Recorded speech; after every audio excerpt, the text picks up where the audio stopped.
Terus terang aja, pesantren itu sudah banyak hilang. Pesantren-pesantren besar itu sudah tidak ada pesantrennya. Namanya aja masih pesantren. Tapi apa dalamnya? Ada MI, Sanawiyah, Aliyah, sekolah tinggi agama. Itu sekolah itu, bukan pesantren. Ya. Kenapa? Ngaji Sorokan Bandongan sudah tidak ada. Tinggal. Ya, beberapa yang lihat tuh. Justru pesantren itu di situ. Ya. Saya bicara soal sistem pesantren. Kenapa? Saya dulu tahun 89 itu ngambil S2 di IKIP Pendidikan. Tesis saya tentang pesantren. Ya. Pesantren itu sistem pendidikan modern. Kenapa? Ciri modern itu liberal, pragmatis. Itu ciri orang modern. Pesantren itu paling liberal. Kenapa? Nggak ada absensi kok. Ya. Sekolah belajar karenmu, nggak belajar karenmu. Ya. Loh, nggak ada itu absensi. Oh ini nggak masuk sekian, boleh. Nggak masuk, nggak ikut mata pelajaran juga boleh. Nggak ada seragam, itu nggak ada. Ya. Beda pendapat dengan guru boleh, bahkan disediakan Basul Masail untuk beda pendapat. Di sekolah gak mungkin. Ya, mulai SD sampai S3 itu ya harus manut gurunya. Ya. Begitu mahasiswa gak manut dengan dosennya, gak lulus. Di pesantren boleh. Ya. Dari di situ liberal sebetulnya dan cara berpikirnya pragmatis. Ya. Itu. Jadi kalau kita lihat usul fikih itu kan pragmatis sekali itu. Ya. Penetapan hukum-hukum itu pragmatis. Gitu. Jadi ini orang yang tidak dipahami itu karena tidak paham sistem pendidikan. Kalau paham sistem pendidikan, orang akan mengetahui bahwa pesantren itu jauh lebih baik dibanding schooling system. Itu nanti kita bisa baca polemik kebudayaan. Ya. Di mana tahun 1936 Ki Hajar Dewantoro dan Dr. Sutomo sudah menyatakan sistem pendidikan nasional yang cocok untuk bangsa Indonesia, pesantren. Ya. Ternyata saat itu Belanda ketakutan. Loh, pesantren itu selalu berontak ya. Ya. Ini luar biasa ini kalau sampai jadi pendidikan nasional, nggak lama terusir. Ya.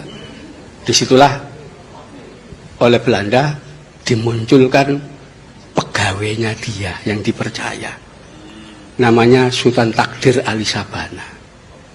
Ya, dia diangkat menjadi direktur Balai Pustaka, penerbitan percetakan terbesar milik pemerintah Belanda.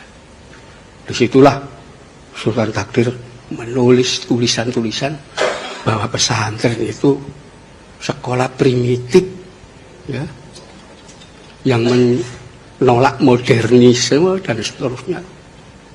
Di situ muncul daerah pesantren itu tempatnya orang bodoh-bodoh, ya, primitif, tidak maju menolak modern. Dr. Sutomo sekolah itu justru nanti mencetak kuli, mencetak buruh, ya, itu tulisan Dr. Sutomo. Setelah lulus sekolah dengan modal ijazah, dia akan antri mencari kerja jadi buruh, jadi kuli. Keras sekali tulisan Dr. Sutomo itu. Ya. Karena itu beliau itu sekalipun dokter tidak mau jadi dokternya pemerintah, praktek sendiri ke masyarakat. Ya. Luar biasa waktu itu. Terjadilah sampai Sanusi Pane ikut. Ya. Itu mencela juga pandangan Sultan Takdir. Tapi karena Dr. Sutomo mendadak meninggal, nggak tahu kenapa mendadak dalam usia muda meninggal, nggak berlanjut. Ya. Kenapa? Ki Hajar Dewantoro sudah sangat tua. Ya. Akhirnya disitulah sampai membuat taman sisma macam-macam itu sebetulnya menggabungkan antara pesantren dengan sekolah. Itu polemik kebudayaan, nggak boleh kita lupakan. Ya. Dan memang kalau kita waktu itu menerima konsep dari Dr. Sutomo dan Ki Hajar Dewantoro menerapkan pesantren sistem, ya kita katakan sistem ya, bukan lembaga. itu Indonesia pasti sudah maju. Ya. Kenapa? Karena pertama liberal, ya, orang boleh berpikir, beda pendapat dan seterusnya. Dan kedua pragmatis. Sekolah, enggak. Pelajarannya dogmatik, doktriner. Ya. Kan itu makin lama orang sekolah di ya, lembaga namanya sekolah ini, dia makin menjadi the classman, manusia kelas. Kenapa? Loh, mulai taman kanak-kanak, SD, SMP, SMA, S1, S2, S3, belajarnya di dalam kelas, dia tidak tahu dunia luar. Ya, karena itu didoktrin ya, pengetahuannya sempit di dalam kelas itu. Ya. Karena itu kalau kita lihat lulusan-lulusan paling tinggi di sekolah itu akan kelihatan. Oh, ini doktor ekonomi. Ya. Itu belajar ekonomi itu sampai berapa tahun? Mulai TK sampai S3 itu 27 tahun itu di dalam kelas. Karena itu ketika mereka diminta, Bapak doktor yang pakar ekonomi, bisa tidak menerapkan, mengaplikasikan pengetahuan ekonominya dalam dunia real? Nggak bisa, teori pintar. Ya. Kenapa? Fakta sejarah menunjukkan konglomerat sak dunia itu tidak ada yang doktor ekonomi. Oh iya, SD gak lulus, SD, ya, SMP, orang-orang itu. Ya, sampai kemarin itu istrinya Bill Gates itu drop out. Ya. Belum pernah.